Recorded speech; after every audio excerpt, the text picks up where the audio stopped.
Number 1 in the list, the Principia fully suspended street bike. Yeah, you hear me right. A fully suspended triathlon bike with the rear and front suspension. Principia was a Danish brand. Not sure if they still exist. Let me know in comment if you know. Interesting. These bikes were probably super heavy, but probably super comfy. Number 2, remember this Reebok pump?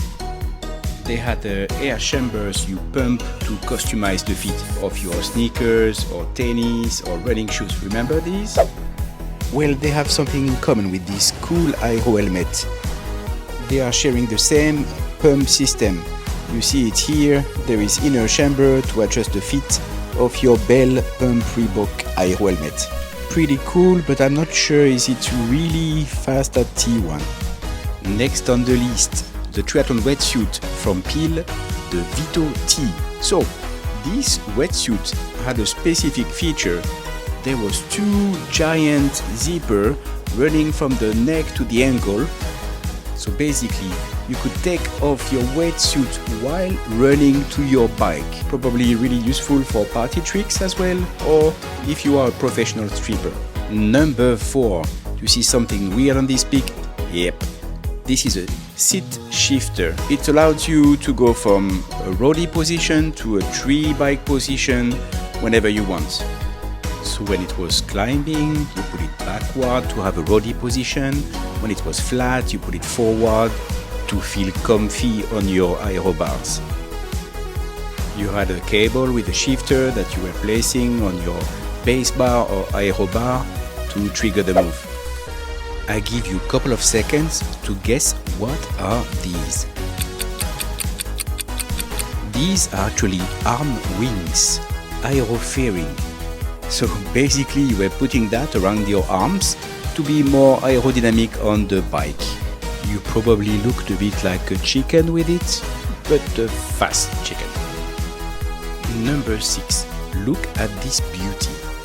This is a Corima Manta handlebar.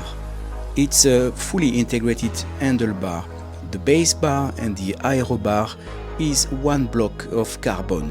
It's crazy to think that this bar was developed in the late 80s when you think at modern aero bar these days. Especially when you look at these big arm pads. There was even a space for the bike computer to be hidden from the wind. Here is the full set from the same brand. With the wheels, the frame, it's one of the coolest bike ever. A true masterpiece from Corima. Number 7 with the Nike Mayfly. They are the most recent of these vintage gears, but technically 20 years count as vintage. What makes this racing flat so special? First, it was their weight, only 135 grams. The upper was made out of a parachute fabric, probably one of the lightest race shoes ever made.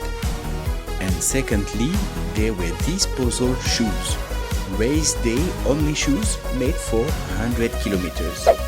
Next we have the Mavic Comete Plus Minus. It's a disc wheel, so you would say nothing special with the disc wheel, but this one is not your typical disc wheel. You see on the side they are like holes, and actually these were made to put some additional weight to it, up to 720 grams. The goal was to increase the inertia of the wheel to keep the momentum at high speed. Number 9, the lumbar support from Selle Italia. This one was adding a back seat to your saddle. So basically you could push harder on the pedal, and at the same time it was kind of a aero-fairing, reducing the drag of the cyclist.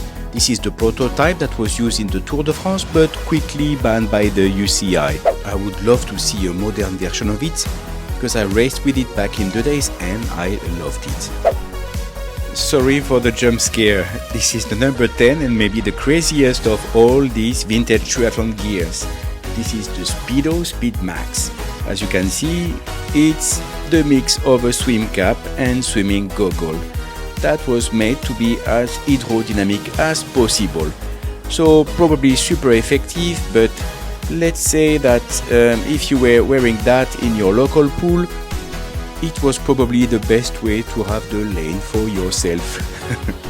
There are many other crazy triathlon tech that I wanted to put in this video, and I'm sure as well that you know some.